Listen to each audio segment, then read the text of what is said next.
Twitch, can you still hear us, or is...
Okay. Mics are now live. Hopefully, if I've pressed all the right buttons, I should now be coming out on air, he said. Oh, this is going to be a fun edit, So isn't glad we've got Craig here for that. Oh, is everybody still with us? We've lost Cal. That's just because Cow didn't want to admit about his bathroom update. Yeah. There's just a lot of people asking about the bathroom update, and yes. Yes. Yeah, that's what happened to Cal Ventura. Cowardice. Not kitted us. Yes. I can't even remember where we got to. We were talking about Friday. Oh, yeah. Yeah, it was supposed to last an hour and a half and start at 6:30, and come midnight, I think people were just finally logging off. So it was a lot longer than what Arf had said. But I enjoyed it. It's very much like, as I say, it had LaveCon vibes. Was there anything Can you say announced? who was there? So Alf was there, obviously. Bruce and Zach. Bruce and Zach Sally were there. Bruce Sally and his was shiny hospital, balls. wasn't she? Now, Sally is still Sally's still away. poorly. Yeah. What about Paul? Bruce and his shiny balls was there. Yes. Okay. There was quite a few very odd mascots, I think the best way of putting it. And yes, there was a large amount of alcohol was imbued by people watching on a Zoom, so it got sillier and sillier and sillier. Although I did think Arf refereed the quiz according to the FIA rulebook. Again with the no, not going to. Changing things in the last minute again, was he? Yes. Let's just say I think it must involve a lot of fluidity. The rules. What? Fluidity, like rum and gin. There was certainly plenty of that flying about. Anyway, so this bodes well for February as long as it goes ahead. It actually bodes well for LaveCon as well, because Arf and Co seemed quite keen to attend in person. Which, I mean, obviously, take nothing for granted and take nothing for read, and plans may vary, no ETA, no guarantee, etc. But they did sound quite excited about seeing everyone at LaveCon, which I thought was encouraging. Yeah, it'll be lovely to get things going again. General consensus from like Holly and Dahlia and that as well is that they're desperate to start like getting back out there and doing things. Yeah. So it's not just our end; they're also looking at it as well. Yep. Who's Holly? Yeah. Sorry, I know Dahlia. Holly is Dahlia's boss. Okay. Well, yeah, Holly's like the person in charge of Dahlia. Essentially, it's very linear though. I thought Holly was a FunCon computer, wasn't it? The master computer there. Well, that's Yeah, that fell a bit flat. yes. Well, that did. anyway, can't win Right. them all. So as our dear cycle cow ran away, we'll have to move straight on to the development news.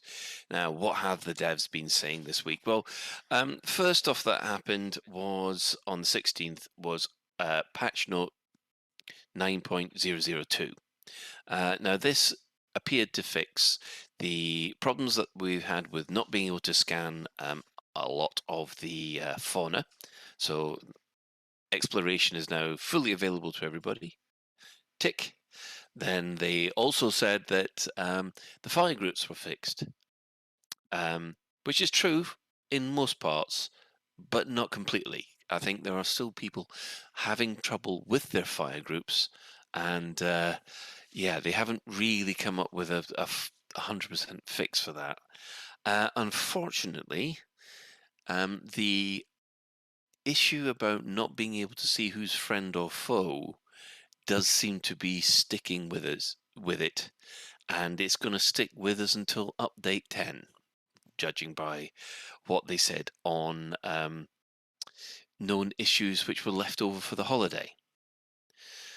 So, guys, have you had a chance to test out those fixes? Are you happy with them? I'm not gonna lie, I've not noticed whether anyone is like friend or foe. Because everyone's an enemy, hey? Which feels a little bit like properly on form for me.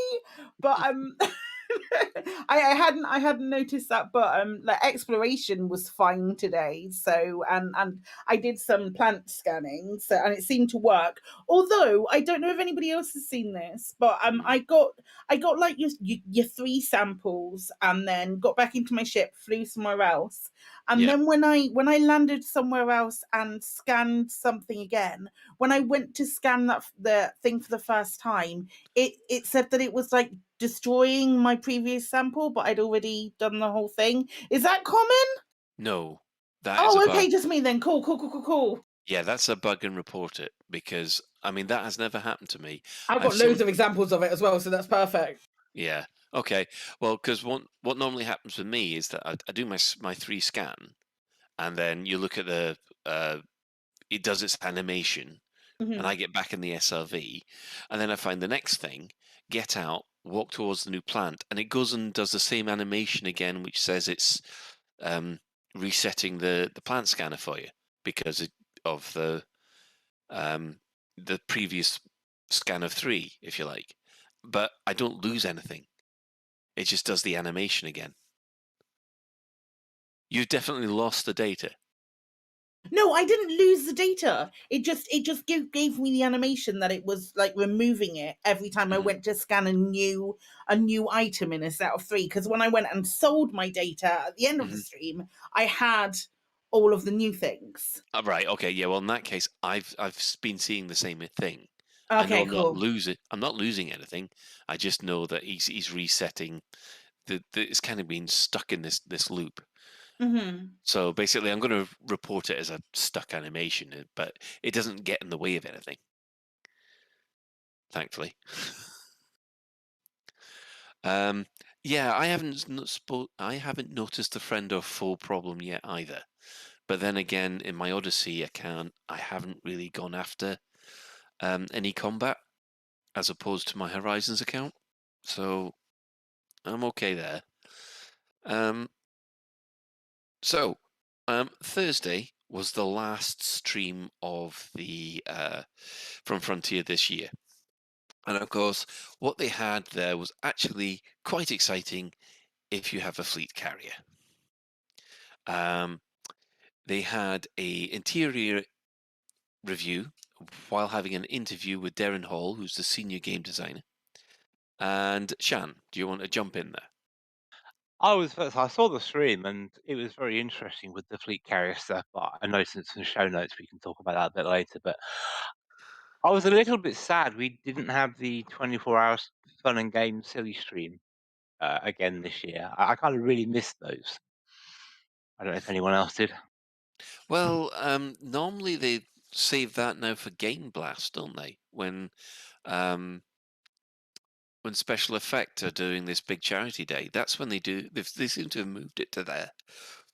Either that Yeah, which or I felt is a little. Well, I mean, I can completely understand it, but then so many other people do the same sort of thing for Game Blast. It kind of gets merged in with everyone else in a way. So I like the fact it was at Christmas time, and it was just jolly, and it was just good to see the Frontier let their hair down then. But anyway, and yeah, I would. To be honest, I think under present conditions, a 24-hour stream might be asking a little bit much. Yeah. Little Biggin says if they did a silly and fun stream, people would complain, just like they had a game stream a few weeks ago. So, well, people are going I to complain with anything you do, even so. You just have to go with what's fun, really. yeah, I know, but you just get people constantly spamming the chat room, which kind of would take away some of the fun, I think. But anyway, yes. So we had Darren, Halili, giving us a walkthrough of what we can expect from the fleet carriers.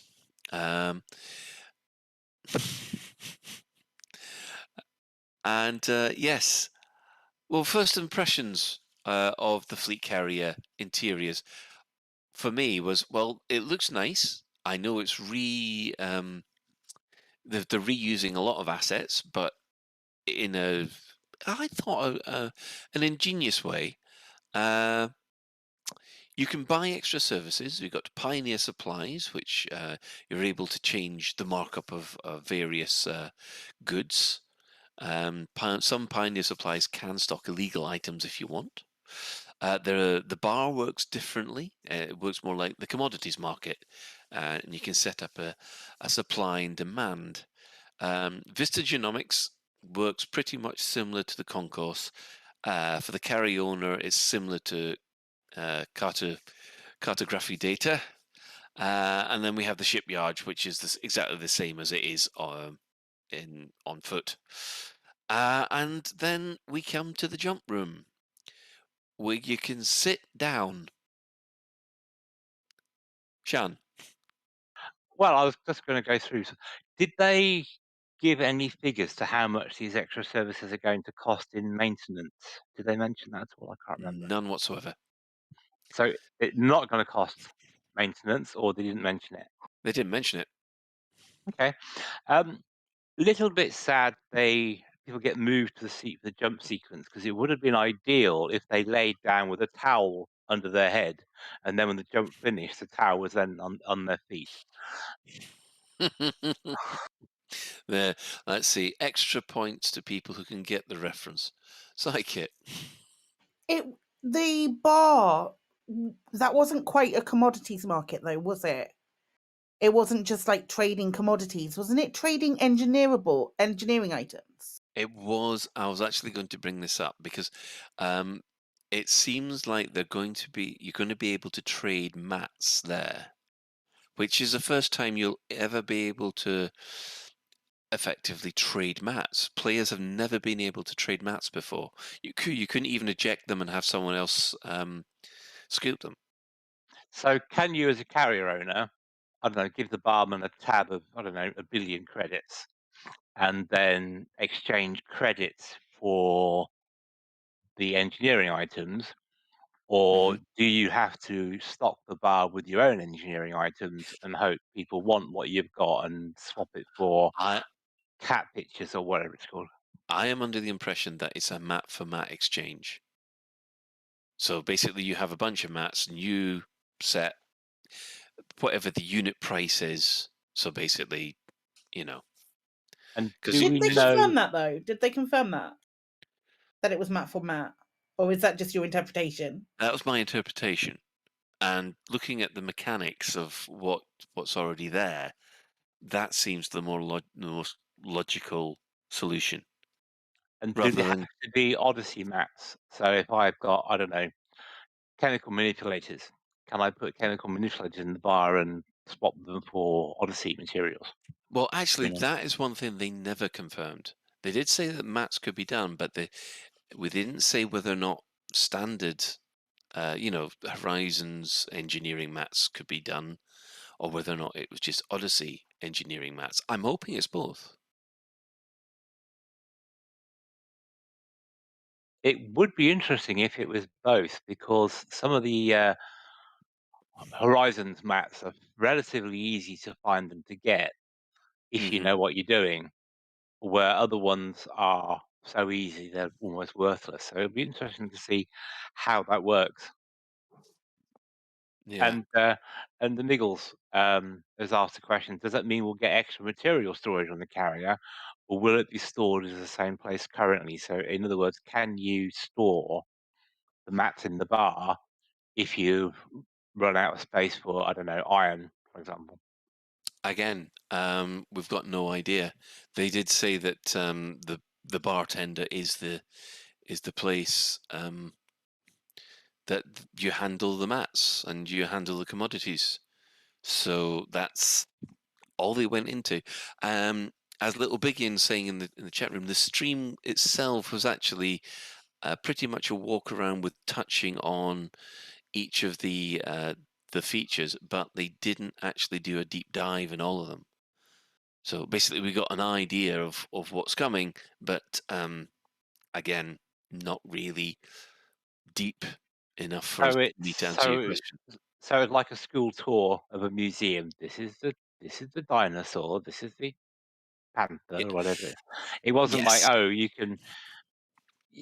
you can choose what materials the barkeeper stores and sells and etc. like that. Yeah. They did. They did. Yeah. They did touch on it, but they didn't actually go into any meaningful detail, if you like. Then, Well, I Sean. guess it's a while away, so Yeah, I mean that's one other thing to mention is that originally these were scheduled for update 10, which is coming in the beginning of January. However, they've said that it's taking a little bit longer than they were expecting, so fleet carrier interiors had been moved back to update 11, which I'm assuming is sometime in February. So, yeah. One thing that did surprise us was that the carrier owner and his team, they get a bridge and their own private ready room. I want to be able to customize that so bad. Well, funnily enough, you can, to a certain degree. You can swap out interior color palettes to personalize your ready room and your fleet carrier to a degree. The main thing that I do wonder about that is it that going to cost you arcs? I should uh, imagine so. guaranteed. All right. John, you got a question on interiors? Well, I was going to say we mentioned last week when we talk about interiors about the feasibility of having an interior ready room on your ship, not Mm-hmm. just on your carrier. I'm wondering if that's now looking more likely. Do we think, and would they then use that as a replacement for ship interiors? So they can say, well, there's no point doing ship interiors because it's just a bunch of boxes and it's boring, but you can Mm-hmm. have your own ready room on your ship, and you reuse the same code and mechanics and whatnot that they've got I on carriers. I wonder whether something like that is a little bit of a precursor, or them just testing the water to see how often players use it. Mm-hmm. And then if it's used, like if they have data that shows that players are in the ready room and in those areas pretty regularly, then it gives them something to go back and then justify their position of, oh yeah, no, players really want these extra spaces to RP in, and we can prove it with this footfall data, which makes it a bit easier to suggest it to the people who are saying that players don't want that. Alternatively, they'll just say, well, how many arcs have been spent on interiors? That too. Yes. So therefore, if you want ship interiors, buy some arcs to let them know. No comment. Funny that. Yes. I mean, one of the things that I quite liked was that apparently the NPCs that you can actually hire, you hire department heads um, for your carrier. When you actually walk around your carrier, those department heads will be visible. So you'll come across I don't know, if you sit in your command seat, the guy in front of you will be the whoever the helm officer is, or things like that, and you can fire them and obviously generate new crew, which obviously excites Commander Shan. I was going to say, well, I'd be interested to see how that works out because most of the NPC crewmen look like Wayne Rooney that's been hit in the face by a cricket bat, and that's just the female ones. So I'd be interested to see, do they vary the size and the shape of the crew people? Because at the moment there's one model, isn't there, for the male and one model for the female character. I'm just wondering if they're going to vary them, or here's a thought: is that going to be another arc sync where you can buy your NPC crew outfits? It could be, or as some people in the chat are saying, yes, can we spend arcs on having an attractive crew, please, of either gender? A space harem. Yeah, I see. Yeah. I mean, I think it's a nice touch. It's just, it does feel like it's an awful lot of effort for something which is not going to be used that much.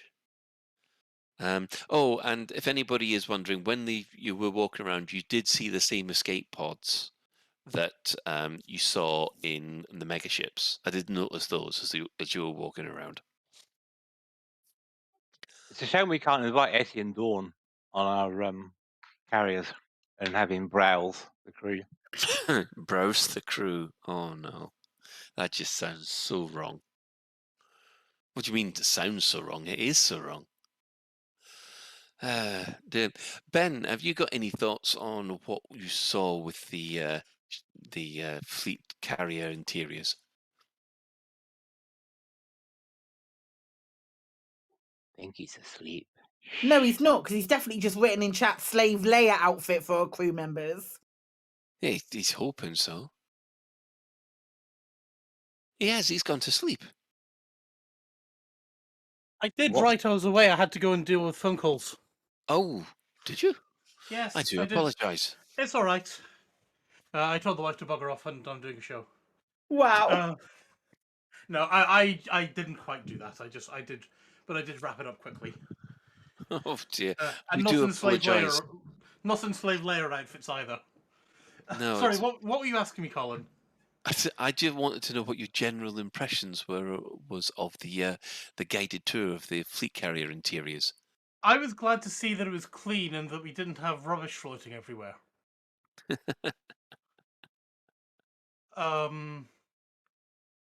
Yeah, it was nice. It's. I'm glad they're there. It's a good thing. It's still just a menu screen, though. So you are going to see your jump.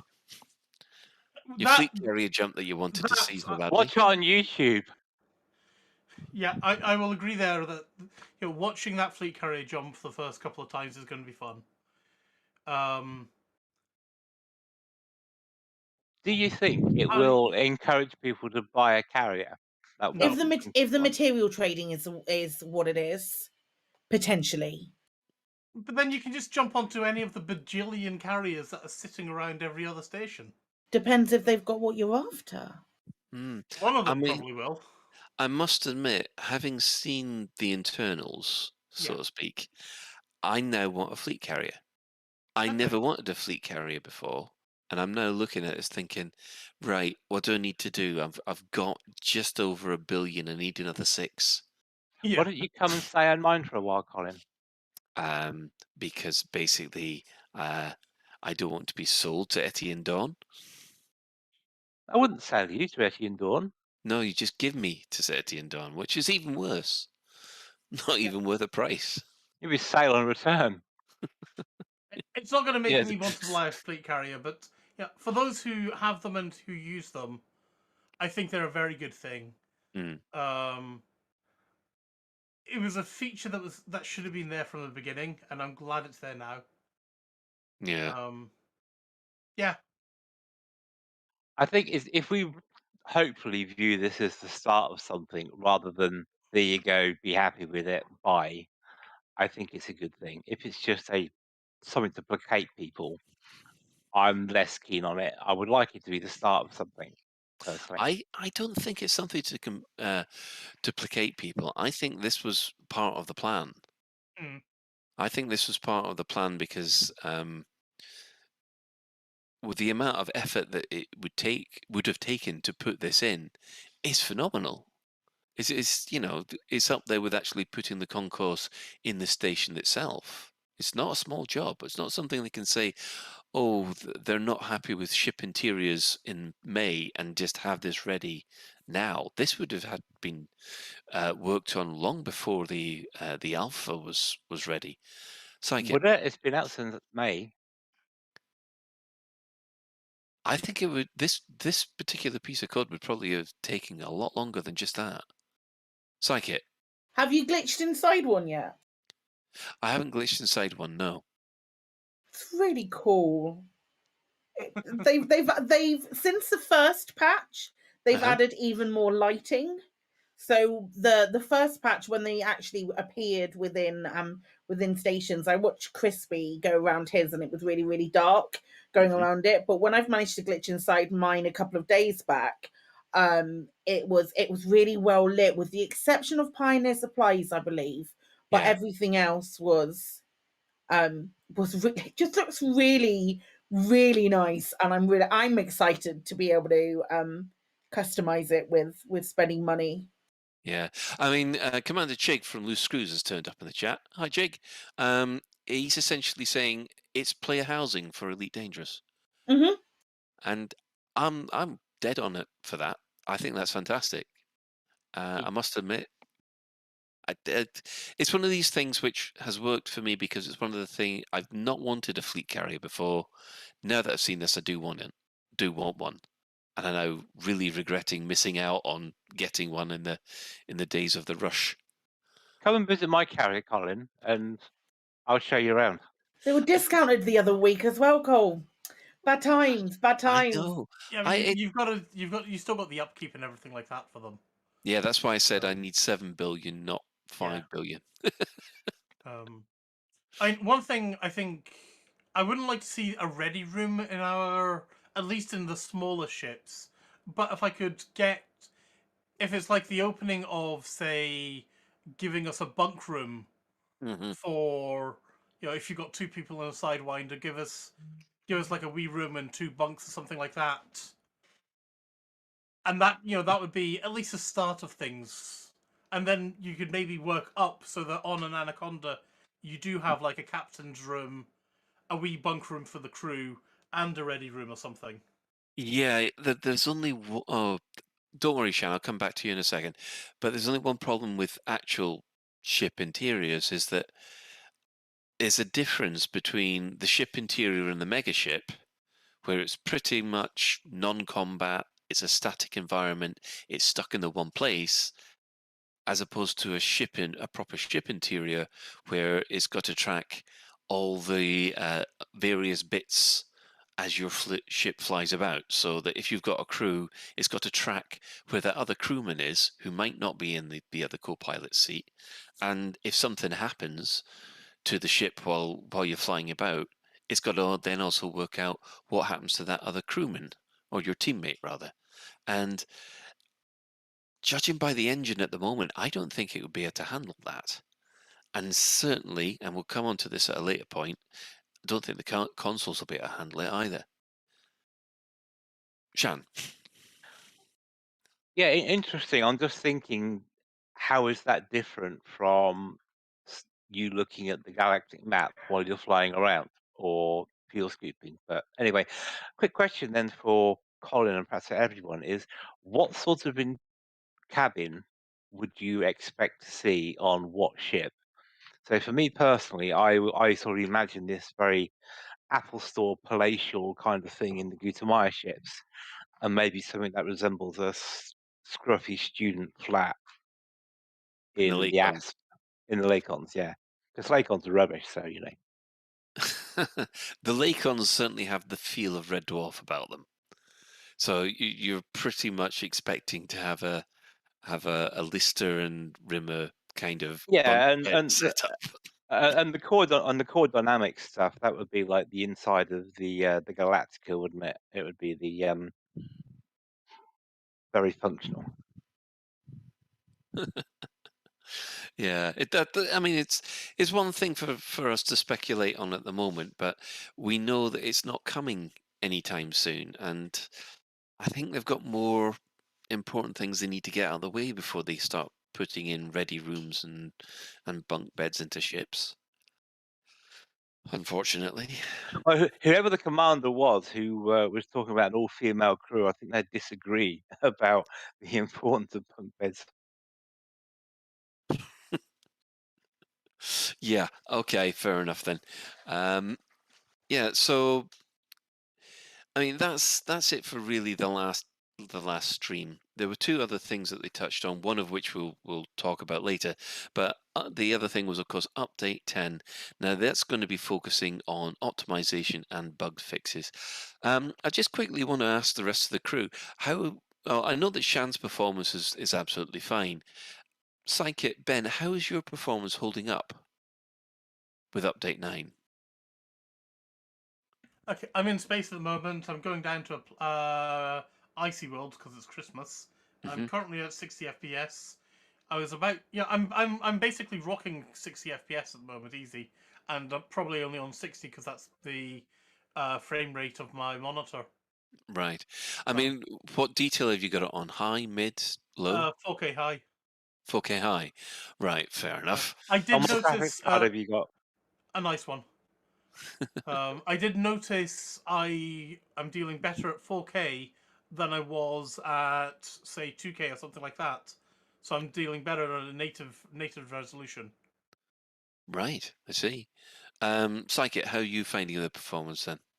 I still have less frames in settlements, but I must admit, getting a little bit out of the bubble today and bouncing around, I don't think I noticed one moment where I was like, oh, now this is a bit shit, isn't it? It was really so smooth sailing. There's a couple of times where I talk about wanting extra frames for Christmas when it's closer, when we're in settlements and stuff. And a lot of the stuff that I do, because a lot of the stuff I do is BGS related, a lot of it is by that nature within a settlement, so that can become slightly frustrating a fair amount of the time, because it's still subpar, there's no denying that.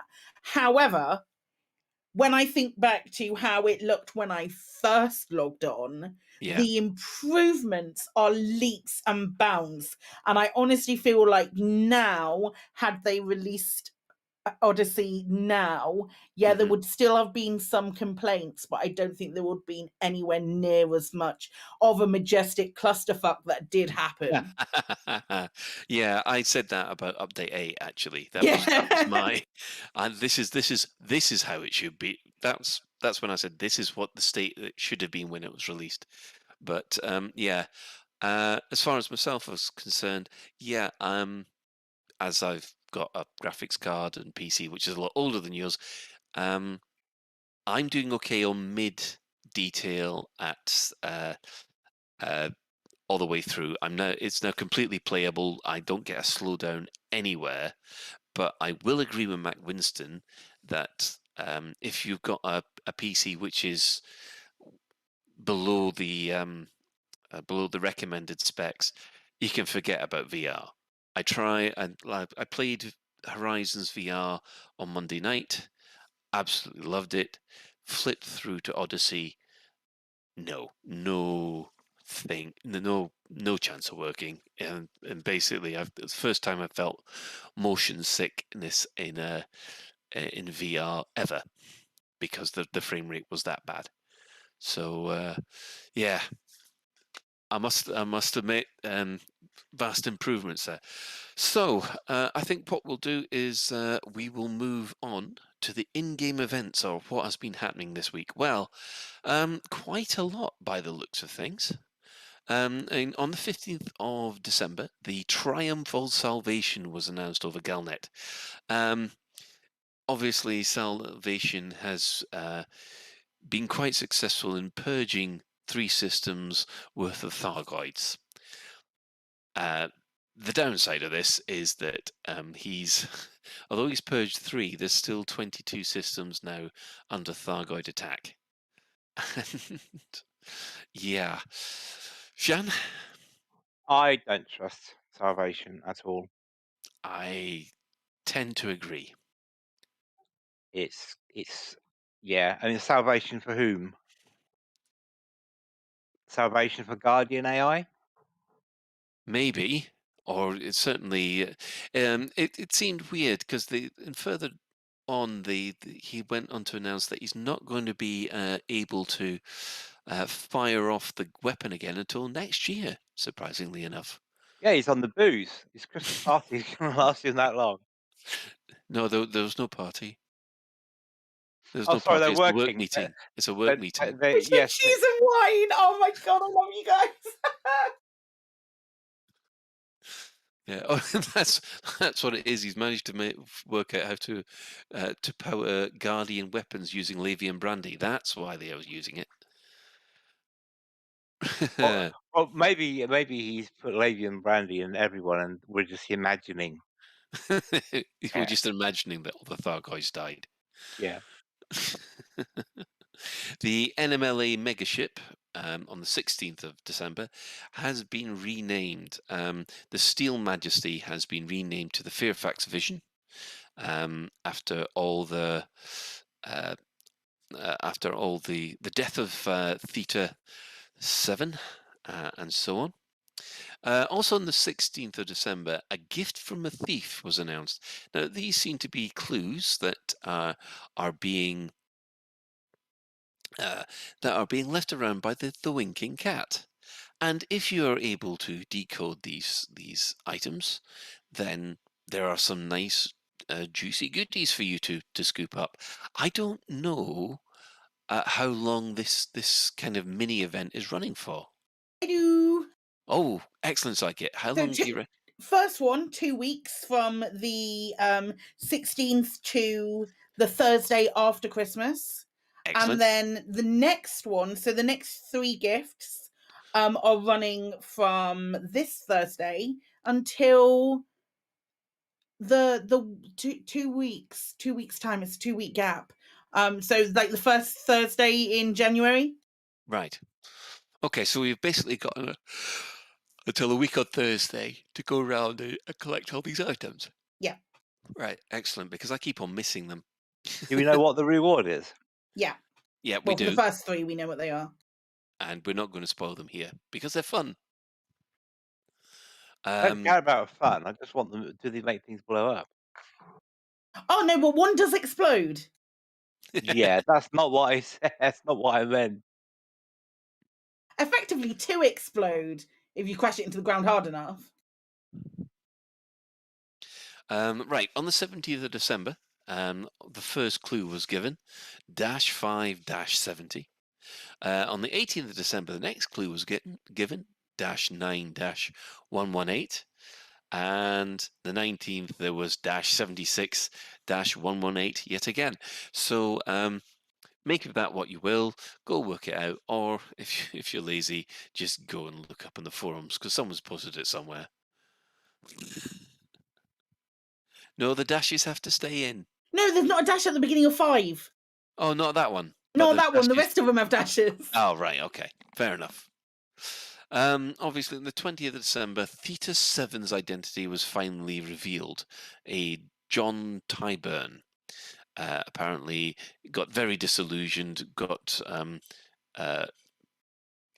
basically oppressed for having Molinist beliefs, and got radicalized. And before you knew it, he was able to create these enzyme bombs with Liz Ryder's help.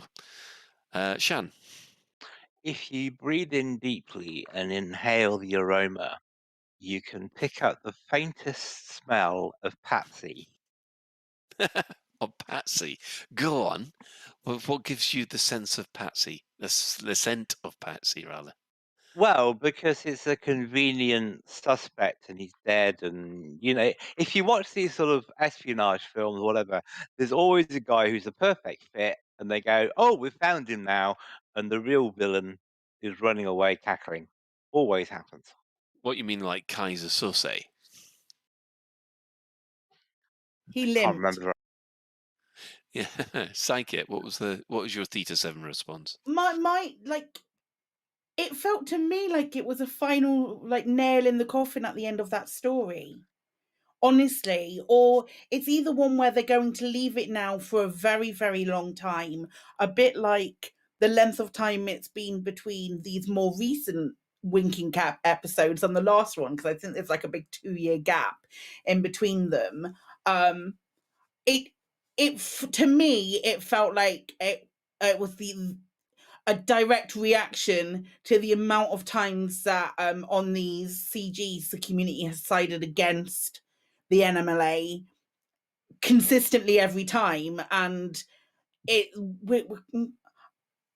general consensus is from a lot of people that I've spoken to is that pretty much done with this Theta 7 story now. Can we jog on and go on to go have something a little bit more juicy, or you know what I mean? Yes, I know exactly what you mean. Question for Sai on that. Sorry. Did the players have any agency in whether Theta 7 lived or not?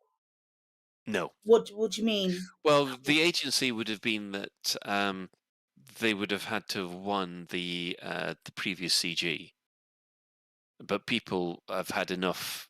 They seem to had enough of the NMLA terrorists, because every single time there's been a combat CG where the NMLA are involved, they get their arses kicked. I mean, I agree with Sai that it's probably the last we'll see of it for a while, but I don't think it's the last we'll see of Theta 7. Put it like that. You think Theta 7's coming back? Well, not coming back at all. I think he's just gone, he's hiding somewhere, gone shopping or something. Yeah, I mean, there's a lot of people who think, well, it's just a video cast. We didn't actually see a body, but it's hard to see a body in the middle of a huge mega ship. Excuse me. Well, today's news was there was 2 items of news actually. The Thargoid presence persists in multiple systems. But this is the Pilots Federation giving an explanation that even though Salvation did manage to push them back, it does seem that the Thargoids have redoubled their efforts. However, they have to have a specific interest in Geneve, Pleiades sector IH-V C2-5, and the Coalsack sector VU-O B6-6, all of course which are in the vicinity of nebulas. They've asked that individual commanders and anti-Xeno squadrons please remain fighting on the front line, because we don't have any other defense, which is really nice. It's up to us, guys. And Psychic, go on. Who'd have thunk it? Who'd have thought that when somebody releases a giant killy bomb thing on all of the Thargoids, that they might retaliate somewhat? Who saw that coming?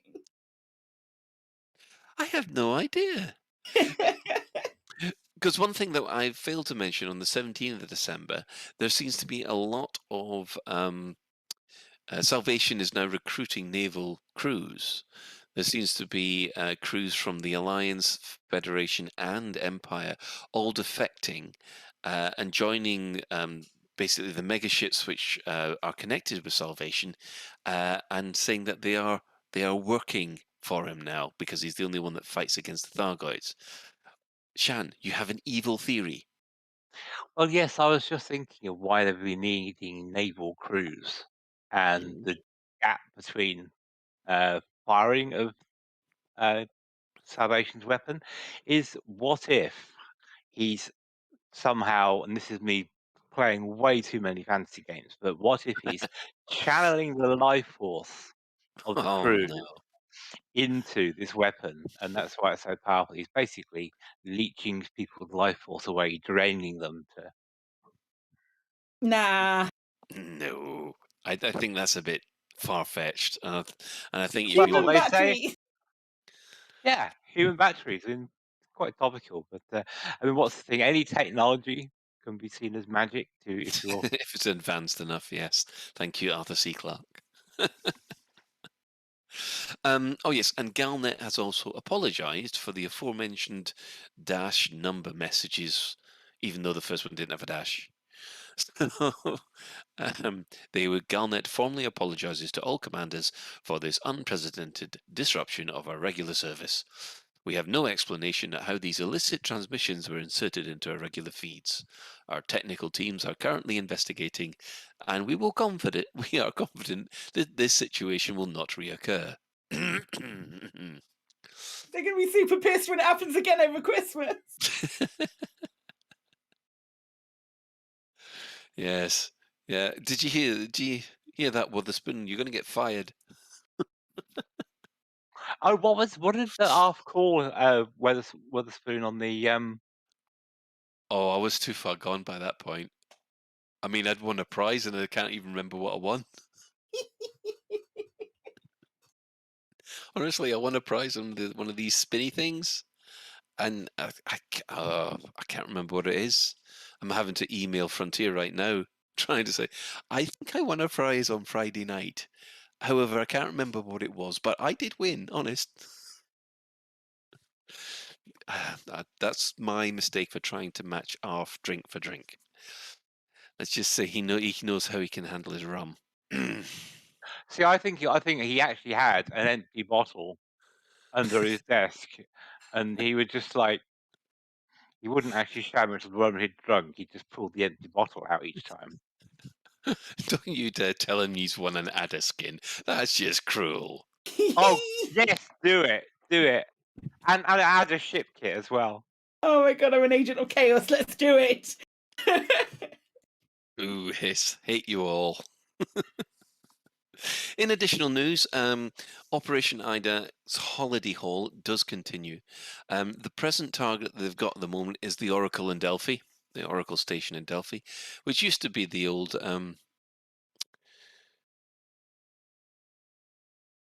what's Aegis? Yeah, that's it. It used to be the old Aegis headquarters, but goodness knows what's going on there. And according to Thargoid.watch for the Anti-Xeno initiative, their top 3 priorities for this moment at the moment are Pleiades sector IH-V C2-7. For the Coalsack Nebula, there's Musca Dark region PJ-P 6B6-1, and in the Witchhead Nebula, Evangelis is still the target. I do not want a fleet carrier full of adders. No. Oh God, no. Excellent idea. When Colin's fleet carrier arrives, we can all fly our ships and leave them in the docking bay. The first So time he goes to jump his fleet carrier, everybody needs to come there with adders and just block his view. That would be beautiful. I've got an adder blockade. I think I'm tempted just to leave one in his carrier, just to. Oh just no! lol. I'll tell you what would be the ultimate troll is as you walk around your carrier when you get to the ship part. There's also a viewing area which you can walk over and view a ship which is in there. Just imagine if they stick it so that there's always an adder there and it Make never it happen. changes. Well, no, I was hoping they have a view of all the ships that's in there. So if we all came in there and put an adder in there, all you could see is adders, as far as the eye can see. Oh God, you horrible people! Pink adders. Choose the grossest adder paint scheme you can find, and leader and Collins a carrier. Like an ADA DDS, a DDoS attack. Oh dear. You cannot dock with Collins carrier because there's a pink ADA area. Oh dear. It's just getting ridiculous now. Right. So I think we're going to move on. Can we please have the store alert song, please? Store alert!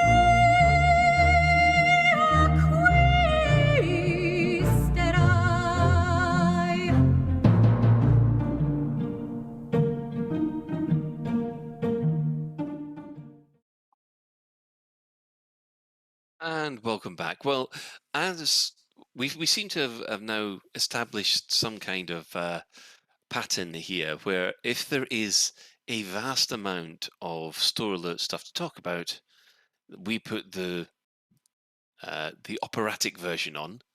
However, and in this case, as some of you have already seen with Ben's creative use of a carrot, they have a certain amount of snowman-themed jumpers and elf bundle jumpers and festive jumpers. And Santa outfits. So you can probably see the theme that's happening at the moment. Shan. I was remarking actually that the operatic version of the store alert song almost sounded like a Christmas carol, didn't it? You could just imagine that being sung by King's College Choir or something. Onto the store alert stuff. Not personally, not a huge fan of the goofy ones, the stupid looking ones. But bah humbug to them. Yeah, bah humbug to you too. It's like it. I bloody love them. I thought you would. You knew it was gonna happen. I tell you what, I really want the jumper with the Elite Dangerous logo, sort of like across sort of the center of it. I want that in real life. Thank you, please. That would be very, very nice. I must admit, the festive jumper pack looks a bit of kind of the thing that David Braben would wear on a live stream. Yeah, absolutely it does. I thought it was more like Absolutely it Keith does. Chegwin.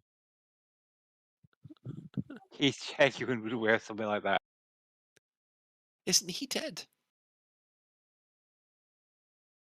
Yes. I thought Keith. Yeah, Keith I'm sure Chegwin- he is. Well, he'd still be wearing one in his coffin. Oh wow! How dare you diss the Cheggers? I can't believe this. Disrespecting the Cheggers, you are.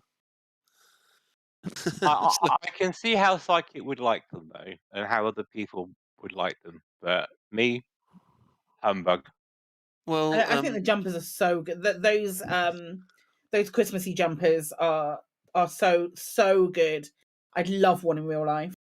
yeah, Newell. If you go onto the stream now, you can see the Chris Mark IV. We have someone actually wearing one live on stream right now. I must admit, I think I'd like one myself, to be honest. There you go, Frontier. That's instead of your T-shirts, we'll have one of them on your store if you don't mind. Knitted by Nanas. Knitted by Nanas. Oh, yes, it is actually Slumdog. It is more of a Giles Brandreth jumper set. Yeah, that certainly is something. Right, okay, what we're going to do is we're going to take a short ad break, and we'll come back with a little bit of a Christmassy discussion after the break.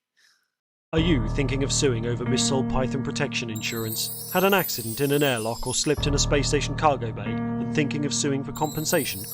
Well, don't. tried to take my ship commander to court for making fertiliser out of my crewmates.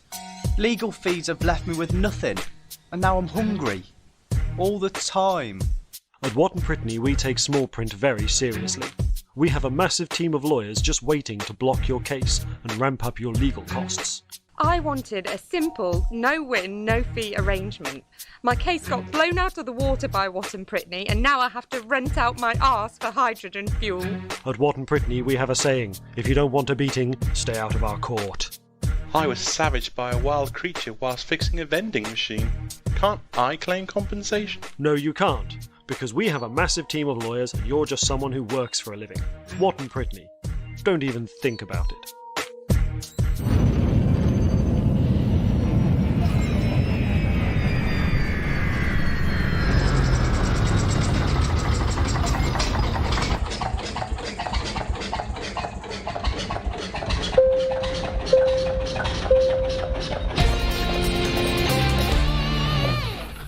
This is a public service announcement from the Fuel Rats. Please stop what you're doing and pay attention. If we can rescue you, we will, but you can help us help you by following these easy steps. 1. Fly 50 light seconds or so from the system's main star and drop out of Super Cruise. 2. Note down the current system and the nearest stellar body. 3. If you're on emergency life support, log out immediately. 4. Go to fuelrats.org and click Get Help.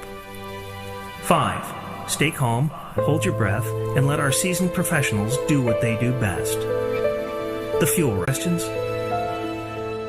We buy any ship. Bar none. We buy any ship. Bar none. Any model, any colour, any shape, any size. We buy any ship. Bar none. We here at We Buy Any Ship Bar None are ready to take your excess space travel vehicles off your hands. No more negotiating with dodgy space station vendors. We'll simply give you an estimated quote online. Then, when you get here, we'll point out all the little dints and scratches that make the price get smaller and smaller before we actually give you any money. And the beauty is, we take any ship. We buy any ship. Bar none. Terms and conditions apply. We Buy Any Ship excludes trading in any of the following vehicles: Adder, Anaconda, Asp, Boa, Cobra, Constrictor, Cruisers, Eagle, Falcon, Gecko, Griffin, Gear, Harris, Harrier, Hawk, Kestrel, Crate, Lanners, Lifters, Lions, Mantis, Merlin, Moray, Osprey, Panther, Puma, Python, Saker, Sidewinder, Skeet, Spar, Stowmaster, Tearsel, Tiger, Transporter, Turner, Viper, Wyvern, or any Imperial or Thargoid vessels. And welcome back. What we thought we'd do for a discussion this week is we're going to do a bit of a comparison here about Christmas events in gaming. As far as Elite Dangerous is concerned, we have a couple of Christmas things happening. There's the free arcs, which happen when you log on every single day. And there's an increasing amount of arcs which are available. And we've also got 3 packs of Christmas goodies, which we've just basically touched on, each for 6,400 arcs each. Just to remind people, 5,000 arcs cost $2.99, 8,820 arcs cost $4.99, and 17,000 arcs will cost you $9.59. So basically, you're looking at a tenner to get 2 of them. Psychic, do you want to go first? Well, they've also done the Winking Cat stuff as well, which is the first time in my memory that they've done anything like this, and giving away like unique items for free, with the exception of the last one. With the exception of one of them, even I don't think they've done that before. Correct me if I'm wrong. Do you class the Thargoid bobbleheads in that we had to return a Thargoid heart and then you get a Thargoid bobblehead? That's constant though, isn't it? In game, that's not restricted to an event. That is true, because I thought they stopped doing them, but apparently you still can claim them. But they were kicked off at that with I think the invasion, a community goal with the invasion of the what was it? Was it the Coalsack? No, it was the Witch Head, Nebula. And the Thargoid bobbleheads specifically, you don't just go to a point and scan a beacon and get that. No, you have to kill a Thargoid. Yeah, You have to exactly. kill. Is it just one or is it 10? It's a no. It's the Thargoid heart and 10 metal alloys. Oh, right. Okay. So yeah, fun. Right. So I mean, do you think these Christmas offers are quite good compared to what we're going to be discussing? Yes, I do. Right. Oh, you don't. There's a surprise. Psychic and Shan I've got my both agree. drinks ready. I've got my drinks ready. Chat, get your drinks ready. It's really important that you do that. No. It's fine. No, we'll carry on with the rest of the discussion because I'm curious to see what other games do for Christmas. I mean, just talking very briefly on Elite, and I think I raised it on Discord the other day, was that Mhm. I don't know how law friendly it is. Not that it kind of matters anymore anyway, but I don't know how law friendly it is to have a single Christmas event galaxy wide. If you see what I mean, is it something they would celebrate in Imperial space or Oh Alliance yes. or in or what about at Beagle Point or in Colonia? Would they all celebrate it on the same day? Because I reckon it's I not reckon December it's the 25th. well. We'll touch on that and how various other um, games handle it. But as far as I'm concerned, it's Elite Dangerous is basically mostly a human game. I mean, you can't role play as anything else but human. And as far as Christmas is concerned, it's mostly a human celebration. It is, but But the date would be different, That and said, and though, you're saying that, Shan, but the gifts that are coming from the winking cat. So that's one person celebrating. Effectively, it's not like everyone, and everything else is kind of extracted from being like Game Central. Hmm. I think not everything's got to have a law reason for it. We're just having a bit of fun. Ben, you wanted to say something? You think it's good value? Sort of. I think it's good value, but this Yeah. is also the only thing where I felt I need to give Frontier money to get what I want. Right. Oh, is it? Um, It's Yep. the free arcs The free wasn't enough arcs to get one. didn't, you're getting like 100, 200, and now we're on 300 arcs a day. Hmm. Even for one suit, I needed 6,400 arcs. I'd just gone off and spent a bunch of arcs on my Scorpion. Hmm. So I needed to go and buy some more arcs to get my Christmas jumper. And I wanted my Christmas jumper. And especially, I wanted my snowman hat. Yes, especially with what you do with that blooming carrot. Anyway, Shan. I would has anyone worked out? I'm sure they have, but I can't remember the figure. How many arcs we get in total for logging on every day up until Christmas? Because I think it would be nice if the pricing of these stupid jumpers equaled the amount of arcs you would get if you logged on every day. Oh, it absolutely won't. It'll be far higher. Given what we've already made, there's not a chance. I said it'd be nice. I didn't say it Oh, would it's not change. happening. Like even what we've got already, we'd need to make like in excess of 1,000 arcs a day. I would have thought to Yeah. be able to reach it. So Yeah, So I mean, actually, it's a game long advert for this rather than actually being able to earn it in game. well, that said, we've been earning. Well, if you've been playing the game, you've been earning 400 arcs a week, easy money. So if you've been Well, saving up for maybe a chrome skin, let's say hypothetically, you've been saving up for a chrome skin, you've easily got the funds for that because you knew that was coming. yeah, you're if you want to get the 3 packs of Christmas goodies, you're looking at sort of 19,000 arcs, 19,200 arcs, and so you're at least spending a tenner there. so that's 3 months of saving at 400 arcs a week for 5,000 arcs. Yeah. But then again, you got the Christmas bonus, which I think is going to work out approximately 2,000, 3,000 arcs. I'm not. This isn't a Shan moan or Shan negative. It's just me. It's me commenting that it kind of would be nice to get people logging in and doing stuff in game to earn the Christmas stuff, rather than just reaching for the credit card. But anyway. Yeah. Okay. Psychic. Or have you made your point? What? I said something. What have I said now? Oh, it's just you had dots after Oh no, Shan. I responded. It's okay. Oh, okay. I understand. Right. Well, I'm going to call on Ben, even though he's busy shooting something at the moment, because you've got details of what Star Citizen are doing. Yeah, so Star Citizen are doing this thing that they're calling the Luminalia event, which corresponds to what Cow was saying. Not Cow, what Shan was saying, sorry, about would we all be celebrating Christmas or not. And there's a whole load of lore around Luminalia and why it's being done now. It's basically an alien. The short version, though, is it's an alien holiday where these aliens invite you into their household, and you then exchange gifts, and they give you gifts. But us being humans, we've gone off and basically co-opted it, and it's turned into shopkeepers are basically giving away gifts for you to return them to their shop and then get money back from.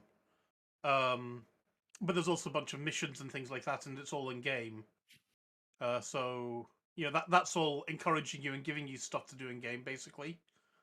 A bit like the Winking Cat, though a bit less subtle, maybe.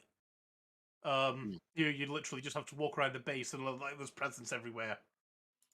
The other thing that they're doing is they've got like an advent calendar, where they're giving away free ship skins, or there's been a couple of free ship skins. There's been one free jumper, and there's been a couple of wallpapers and things like that.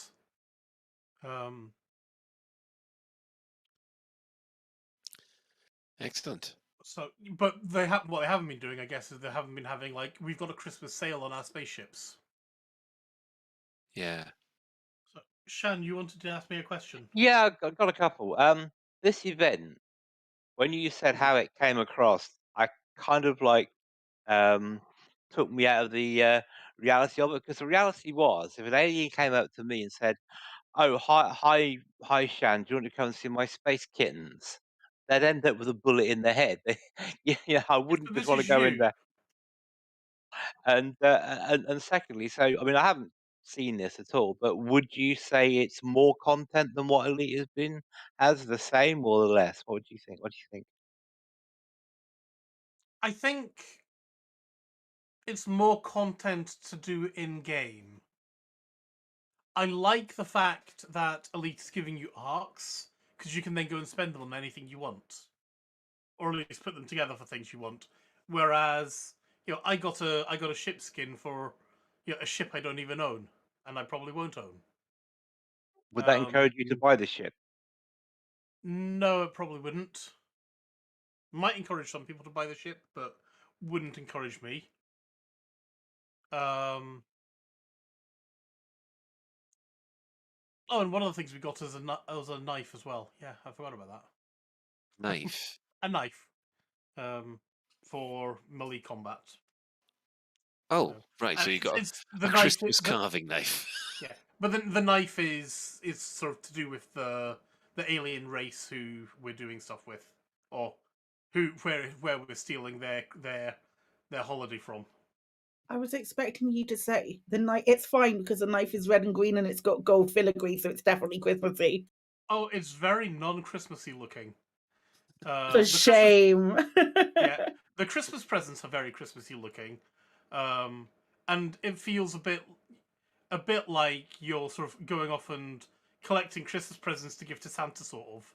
Although there isn't a Santa, but that's just using existing mechanics that we have in both Star Citizen and Elite, which is like Elite could have done it just as easily, like go along to person at the Horizon at the Odyssey base, get package from them, and then take package to other place and give to somebody in a concourse somewhere. So that could be there's no reason why Elite couldn't do the same idea. But I did like it's in game.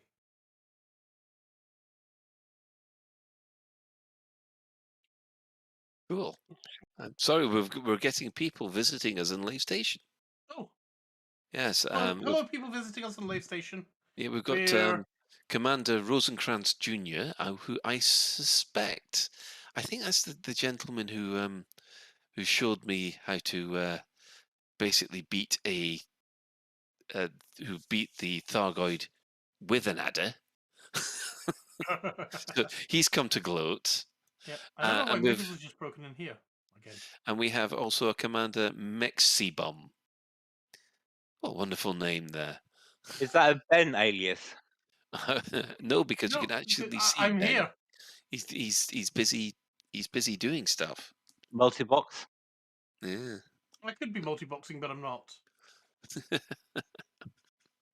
Right. Okay. Well, looking through the other things, I mean, obviously, Overwatch do a massive Christmas event every year. They do, As yep. I mean, as does WoW. They heavily discount everything. They do an advent calendar thing or something. Suck it. Well, that's World of Tanks. Oh, it's World of Tanks. World of Tanks do an World advent calendar WOT, thing. World of Tanks. Yeah, Yes. Okay. that's what that is. World of Right. Tanks. I think World of Warships do something really similar as well. I've looked at the World of Tanks one this year, and I think they're doing like a special mission in game each time, and there's a special mission to qualify for like a small commodity in game, and a different discount on a different premium tank each day, which is I'm not a big fan of pay to win anyway, and World of Tanks has had enough of my money in the past, so yeah, not super keen on that one.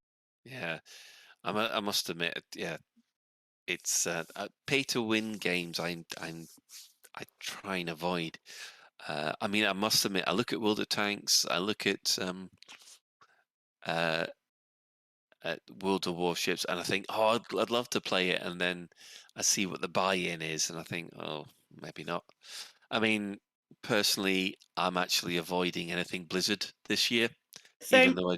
even though I do have Overwatch. I'm not going to bother. In fact, actually, I installed Overwatch when everything hit earlier in the year. So we'll have to move on to the next one, and I will give everybody and their livers a warning. Shan, you're the expert on this one.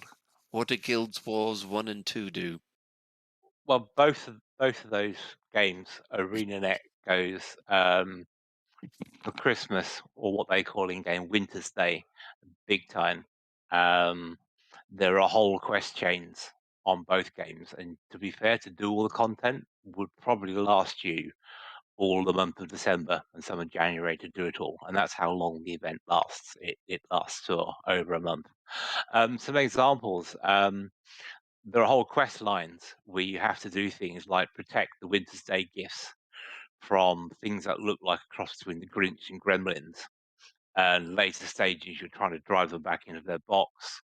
There are whole new areas where you can choose to compete with other players to see who can either deliver the presents or smash them to make kids cry. So that's a whole PvP arena. And pretty much all the major towns and player hubs are given a Christmas makeover.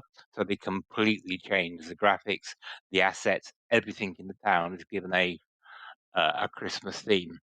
And there's even stuff in town you can do to support Dwayna, who's the goddess of spring and light, or Grenth of death and more winter.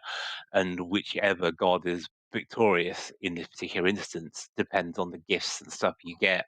So it's basically a huge, huge, huge thing with little bits more content each year. So they really do go for it big time. So let's so Winter's Day guide for Guild Wars 2 is the link that we're putting in the show notes. Is that right? Yeah, it's just an example of what the sort of things there is to in Guild Wars 2. Guild Wars 1 I forgot. Everybody's been waiting for you to actually say Guild Wars 2. You've managed to avoid the whole thing. saying the game, and Psychet's just been there with the gin ready My for. mouth's dry, mate. So anyway, in Guild Wars 2, Woohoo! Merry Christmas, Si. I'll have to show you how to play Guild Wars. I have to show you how to play Oh Guild my Wars god! 2 Oh my god! someday. Yeah. So basically, as I say, You know, Shan, I actually have Guild Wars 2. You Do have you? Guild Wars 2, Ben. I do have Guild Wars 2. I don't have it installed, but I do have Guild Wars 2. Well, Oh shit!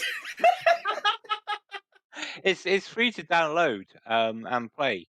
So if you, I have it on this thing that's called a CD-ROM. if you can download Guild Wars 2 for free, and then you can make a Guild Wars 2 character. But I think you're limited in Guild Wars 2 to a certain amount of things you can do before you can buy the game or whatever it is. So it's like a classic free-to-play game where, like it's Star Wars, I think. Well, that's okay, because I have technically played it. Not played it, paid for it. Well, if you log on to Guild Wars 2 now, you'll be able to see the Winter's Day stuff. I probably would.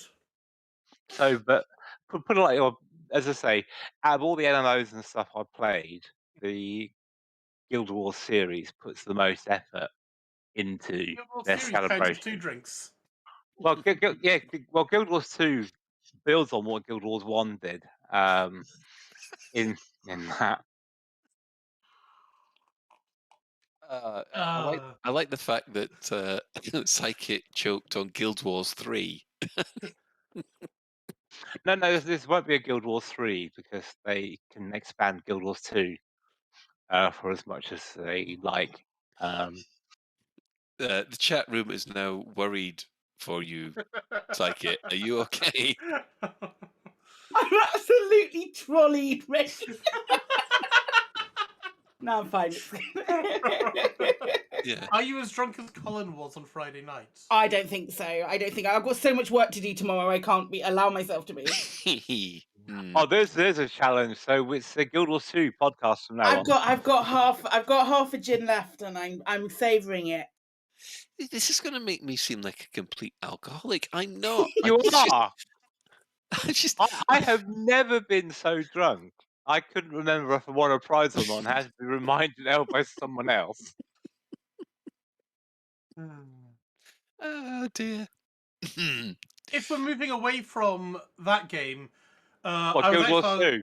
Yeah. Oh my god. I was playing.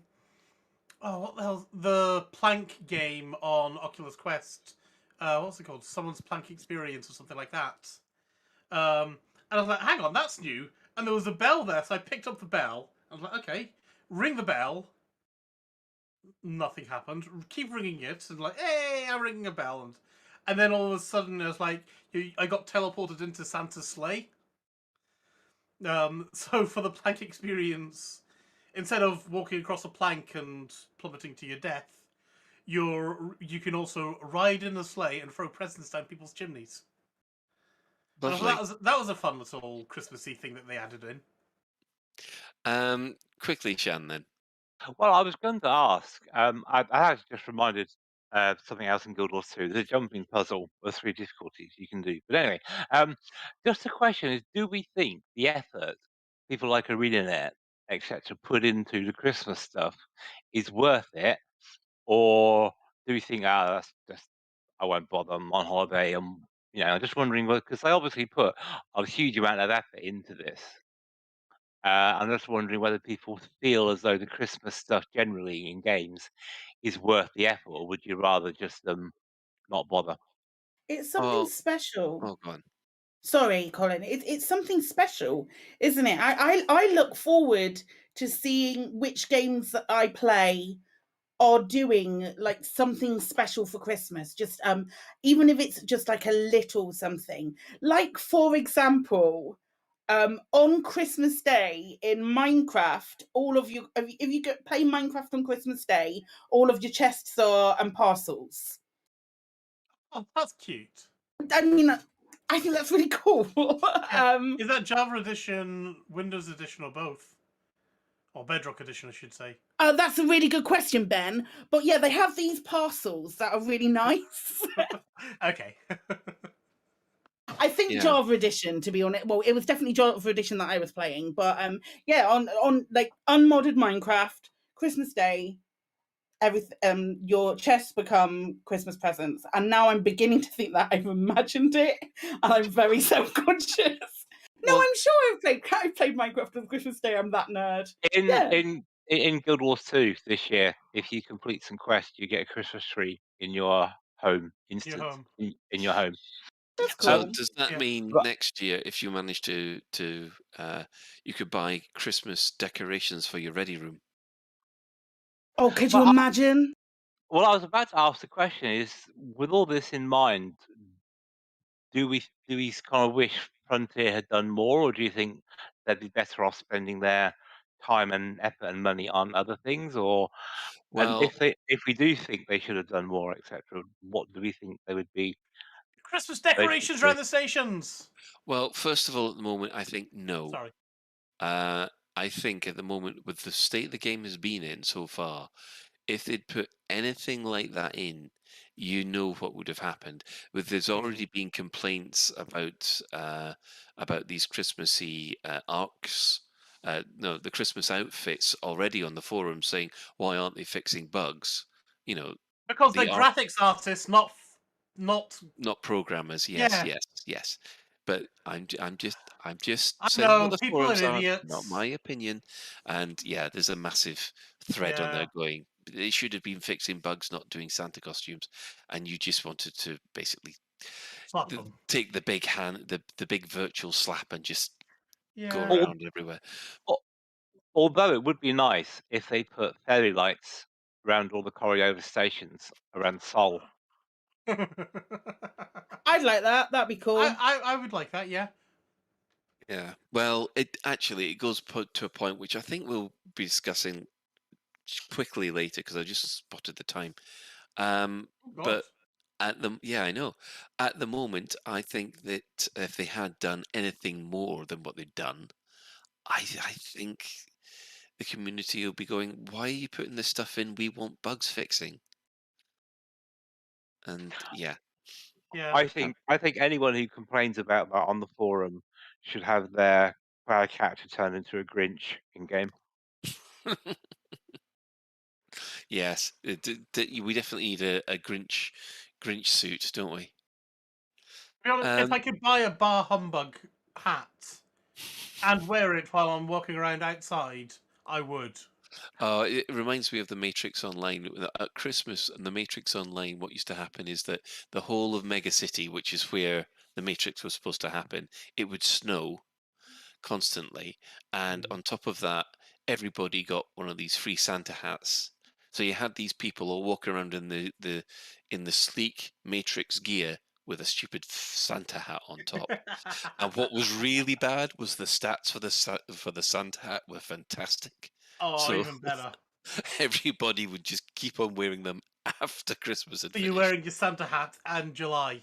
Yeah, Santa hat is beating down, really hot, apparent sunny in the Matrix. You're there with your big trench coat. You're there with your double Uzis, and you've got a Santa hat on. Yeah, kind of Do you ruins think the because- aesthetic. Just thinking, actually, with the new Matrix film coming out, do you think that's any chance of that getting some kind of resurgence? There's more chance of me enjoying Star Citizen. See, I thought you were going to go with Star Wars. Was it Star Wars Online? What was the The Star Wars Galaxies? Star Wars Galaxies? That's it. Yeah. Well, no, I'll tell you. Actually, no, this is better.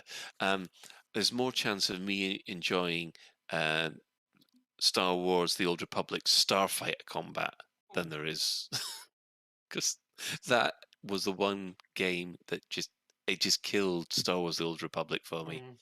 And I think.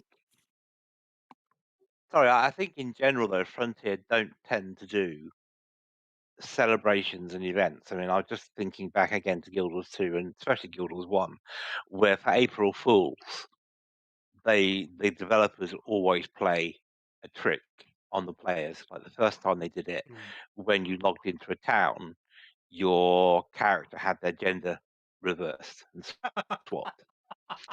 And they didn't tell anyone, of course, so if you had a female character, they'd end up as a male version of themselves and vice versa.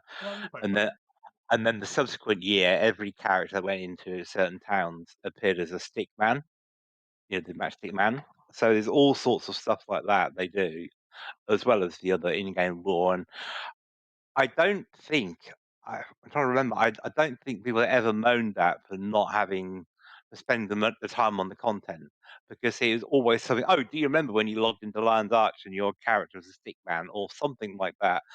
They always appreciate the fun part of it and the extra stuff and the extra mile the games companies went just for certain events that make you remember. Do you remember when? And I don't think you can necessarily put a price on that. Do you remember when moment?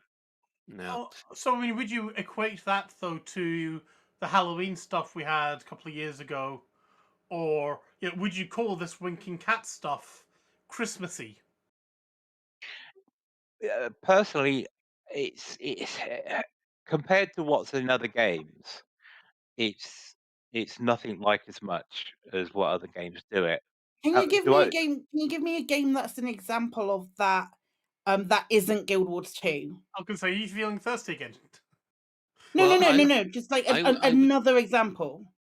I would say that there is the Life Day in Star Wars: The Old Republic. That's a celebration that goes on from the 14th of December to the 11th of January. It's one hell of a long day, if you ask me.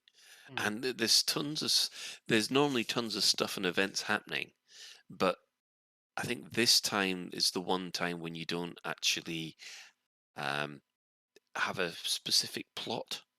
Normally there was a little Christmassy or Life Day plot or a couple of missions that you could play through, but not this year apparently, because they've got a big update coming in February and they need to run on that. So that all hands on deck for that. Mm. GTA and Red Dead Redemption do a fair amount of Christmassy things, including making the whole map snowy and so snowy you can barely play the bloody thing. Yeah. Right. Well, we're going to have to call it on the community corner thing. Sorry, on the main discussion, because we're running out of time again. If we go quickly to the community corner, Chris Mark 4, do we have a message from Canon? Indeed we do.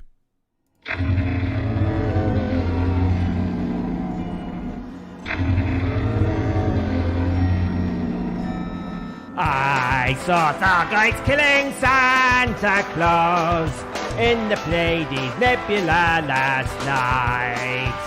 They didn't see me creep out of which space to have a peep. They thought that I was tucked up in my skateboard fast asleep. Then I saw Thargoids tickle Santa Claus with their tractor beam so glowy green. Oh, what a laugh it would have been if only I had seen Thargoids killing Santa Claus last night. Wow. And there you have it from Canon. Have a very Canon Christmas. Work that one out what you want. Take what you want from that one, I think. Now, I have to point out that we've run out of time. There was an interesting video put up by Guy Pearce, which we'll put the link into the show notes, about the lack of console news and why obviously there's a lot of frustration within the console community. Obviously, it's something I think that we can discuss next year, but until then, we'll table that until next year. So I apologise, Guy. I know that I mentioned in your comments that we would discuss it on Lave Radio this week. Unfortunately, we've run out of time for it, but we will do it another time. Psychic, do you have a poem? Kate's just sent me a poem and it's wonderful and I need you to hear it. Uh-oh. No, it's okay. Has anybody else got a horrible feeling of dread? Twas. the night before Christmas, and all through the sidewinder. Not a creature was stirring, not even a llama. The stockings were worn by Shan with care, in the hopes that Ben would soon be there. Colin was nestled all snug in his bed, while visions of plums danced in his head. And Psychit, in her beanie, had just settled in, and her glass was now empty where there used to be gin. So now Lave Radio is done for the year, and you've explained exactly how we got here. And lots about Guild Wars. That doesn't seem right. Merry Christmas to all, and to all a good night. Thank you, Katiana. That was great. And on that point, we end the show. I don't think there's anything to add. Now, unfortunately, I think we might be going downhill. Very rapidly. Going. Yes. Right, fair enough. We have to do a shout out. We have to do some shout outs now. Hutton Orbital Live, we've got to shout out for Amelia Hawk for covering your rare good. Yeah, Amelia very kindly. Amelia and Hutton Orbital have been doing a run through of rare goods and filling in the story behind them and pointing out dangerous rare goods. And this week she chose the rare good that I had in game, which is the Shan's Charis Orchid. And I just want to say it was really tasteful and well done. So a thank you to Hutton Orbital and Amelia for what they did the other week. It was very good. Yeah, I'm quite hesitant about the next one because, as everyone should know by now, Dockers is doing a charity Christmas special, and they've sent us a video. Do we have the video to play? Beyond Dockers goes deep into the psyche of the modern 34th century Christmas, with exclusive content from the people who run the galaxy. Oh God, it's Christmas beyond Dockers! Oh, this will be the last fucking Christmas you ever see. Christmas. Christmas, Michelle. What do you know about Christmas? Christmas dinner. Christmas time. Christmas. Christmas Eve. Christmas. What would you like for Christmas? Merry Christmas. It's Christmas Eve. Christmas. Oh, good Lord, Michelle. How much did I drink at that Christmas party? The Dockers Christmas Special. It's monstrous. Donate to our Just Giving page at tinyurl.com/beyondchristmas. Catch the premiere, 9 p.m. UTC, on Twitch TV/PsychoCow on Boxing Day. And welcome back. Oh, thank God for that. That was a lot better than I was expecting. It was like the Nickelodeon version, wasn't it? It was. That was obviously the. Oh, this is the nice and friendly one. It's going to be. Yeah. So I 9 think p.m. the fact it starts at 9 p.m. should give you a clue. Yeah, 9 p.m. on Boxing Day for the Dockers Christmas special. I hope you've got something to clear out your ears afterwards, because it would just be full of filth. Obviously, our sister station, Hutton Orbital Radio, it broadcasts on a Thursday at 8:30. Don't know if they're doing one this Thursday, but if they are, you can tune in at twitch.tv/Hutton Orbital Truckers, or if you just want the audio, go to radio.forthemug.com. For the discerning commander that likes a bit of CQC action, check out the CQC Discord at discord.me/EliteDangerousCQC. Always give that a call, and you'll find Musketeer and Commander Chig always enjoying a bit of CQC action. We'll also give some shout outs to the following Elite Dangerous podcasts. We've got Alagrab AM, Black Sky Legion, the aforementioned Canon people at the Canon podcast. Spanish speakers have the Elitacast. There's a Fatherhood podcast. We also have Flight Assist. Last show of the year this time, Psychic? We did our live show on Sunday. Mm-hmm. That is going to go out at some point. I think I was still hungover on Sunday. I don't know when it's going out. It's on there's a VOD on our Twitch, and it'll go on our YouTube probably tomorrow when I have chance. Mm-hmm. There's also the Guard Frequency, Loose Screws, Squeaking Fuel, and System Chat. And for those who want a literary discussion about sci-fi and fantasy books, there's the Data Slate podcast, which was created by Station Commander Alan Stroud. Now, following this, we have the latest Galnet News Digest that's provided by Commander Witherspoon and Commander Beetlejude. Hi to Beetlejude, we can see you in the chat. And would just like to thank everybody who's chipped in on the Twitch chat and the in-game commanders that has come up and given me and the Chris Mark for a wave, and basically Ben for just being rude with a carrot. I don't know how he managed it, but he did. So we'll also have to say a special thanks to Commander Tokuso, JN Trax, and Alan Stroud, who have created music that we use on this show. Now, does anybody have any final business before I say the final words? Oh, and wishing everyone a happy Christmas and good New Year. There's that. Happy Jesus Day. Happy Zombie Jesus. No, the Zombie Jesus Day is Easter. Yes. So Actually, happy. December the 25th isn't the day that Jesus was born. It was usurped by Christianity through a pagan Sun's Festival. Christianity is good at usurping so happy Sun's Festival, everyone. Yes. Happy usurped Jesus Day, everybody. Oh dear. Thanks to all those monks that couldn't work out that Jesus was born in -4 BC, and not on 0 AD. So yes. Happy Coca-Cola Day. Happy birthday, Santa. Happy Kris Kringle Day. Oh dear. It just reminds me of the Japanese. I don't know whether this is an urban legend or not. I wish it was true, but people thought that people in Japan got a little confused about Christmas when someone had actually crucified a Santa and put it in the display. I thought it was a KFC kernel. Oh no, that's actually true. Japanese people love KFC as part of their Christmas meal. Mm-hmm. So how come you remember that answer from the quiz, Colin, but you can't remember what you won? I know. I've got this email that I'm about to send to Frontier saying, "Hi, I can't remember. I won a prize on the spinny thing on the on the Friday night, but I can't remember what it is."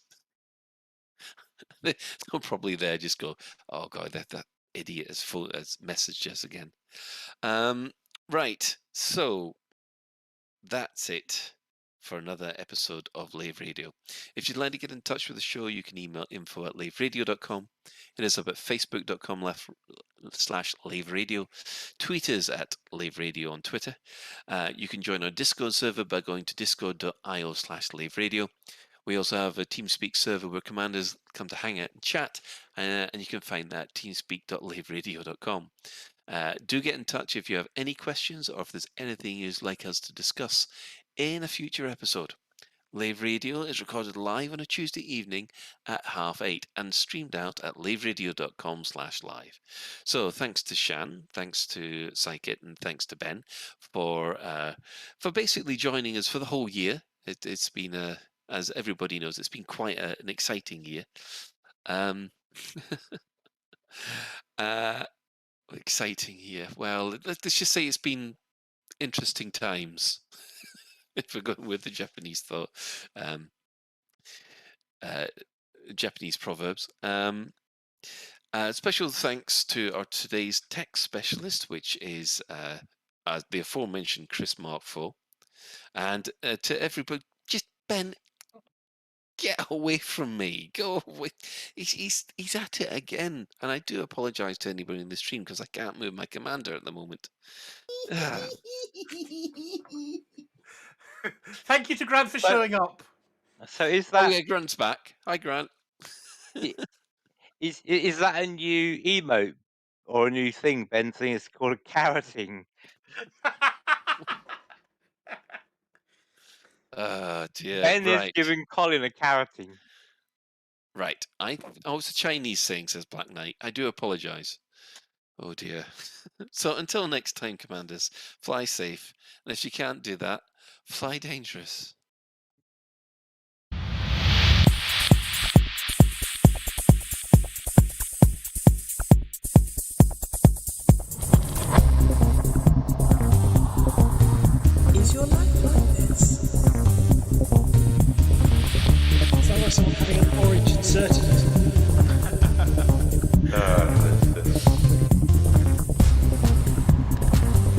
safe word. Space Cathedral.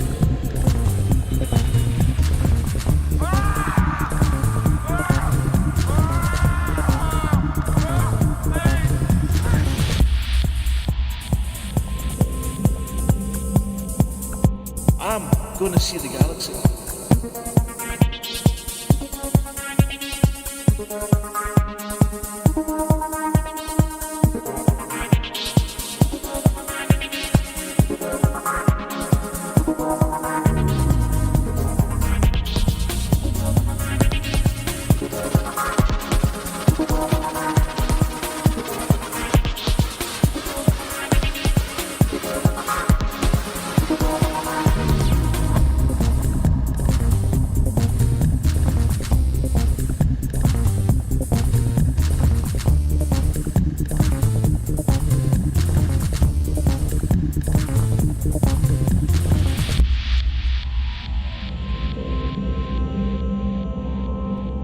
Ah, damn it. No worries, guys. Hold the fort for 2 seconds. I'll be right back.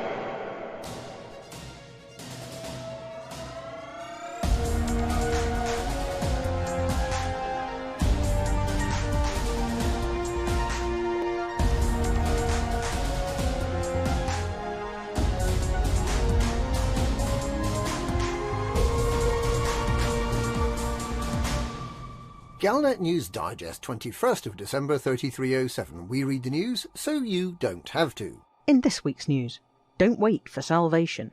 Holiday hauling. Where now for Marlinism? Waiting for the cats. Next haul.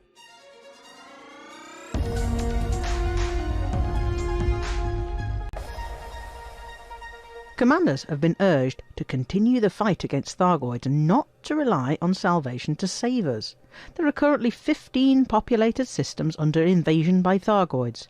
By contrast, mad scientist and mystery man Salvation has so far managed to clear just 4 systems in 3 months. And that's only if you include his proof of concept demonstration in the Cornsar system. Nonetheless, there are signs that all 3 superpowers are actively considering backing Salvation rather than Aegis, and significant numbers of naval fighters from all 3 superpowers and from Sirius Navy have resigned their commissions to work for Salvation. There are plenty of people calling for him to strike again, but Salvation has already stated that he is planning to make his next move in the new year, so there's a gap to fill. And that means ordinary pilots equipped with AX weapons fighting the Thargoids one by one in open combat. Systems in the Pleiades, Witchhead and Muscadart region all need urgent assistance, both to combat Thargoids and to attend to the damaged stations. It's unclear why Salvation seems to be progressing so slowly. Perhaps it's the need to amass resources to fire his super weapon, or perhaps, as he has hinted, he plans to do something even more incredible, something that will deliver what he called a decisive blow against the Thargoids.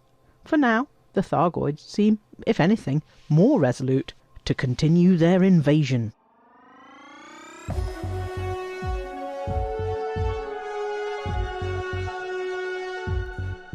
There are also plenty of Thargoid-attacked stations where the fires have been put out, and everyone's been rescued and taken to a safe place, and that need to be repaired. Operation Ida tackled 3 of those stations over the weekend, repairing Ieyasu Dock in Pleiades Sector PD-S B4-0, Hudson Observatory in HIP 17694, and Reed's Rest in Merope in a 24-hour sprint, and went a fair way towards repairing Donner's Oak before the 24 hours had elapsed. Operation Ida doesn't just do one-off events. It's in the station repair and long-distance hauling business for the long haul. They're currently repairing the Oracle in Delphi, and with a special event running until the 1st of January, they'd be delighted to get some new recruits.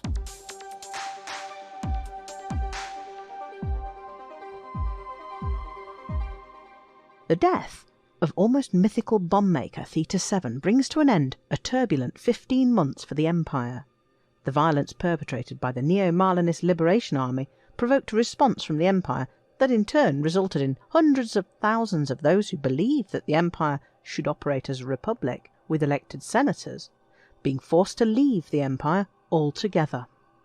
Left huddled in refugee camps along the Federation and Alliance border systems, it was the Sirius Corporation that stepped in to create a reservation for these Marlinist Republicans in the Hyades sector, and allowed the Marlinists to establish a multi-system democracy outside the Empire. With the terrorists gone, the future looks more secure for the colonists. It seems likely that, at least in the short term, the Marlinists, under First Minister Octavia Volkov, will follow the lead of their murdered founder, Jenna Fairfax, and will seek peaceful coexistence with the Empire. Perhaps the Emperor and the rest of the Duval dynasty will be able to come out of hiding. Perhaps, in this new peace, the Empire will once again have a figurehead other than Denton Petraeus. But there are still plenty of Marlinists who dream of returning to the homes they left behind in the Empire and living under a representative democracy in the Marlinist Republic of Achenar. If they hope to achieve this by peaceful means, they may need to wait a while longer.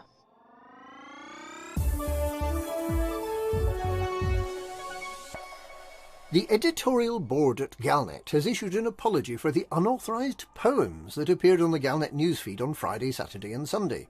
They say their technical team is investigating how transmissions could be inserted into the channel without Galnet's authorisation or editorial control. Although Galnet's editorial board remains quiet about who it is that's perpetrated this crime against editorial integrity, it can only have been the infamous Winking Cat, the art thief and security expert. How do we know this? There's pretty strong circumstantial evidence. The Winking Cat has been able to gain unfettered access to the most secure vaults in the galaxy. The Winking Cat has defeated the security systems in the federal capital on Mars. The Winking Cat has made a mockery of Achilles Corporation's security robots by reprogramming them to purr. Who else is better placed to crack into the Galnet feed? In addition to the circumstantial evidence, there's also the more direct evidence. These three messages point to caches containing giveaways that have been organised by the Winking Cat in the DISO, ZX and Epsilon Eridani systems.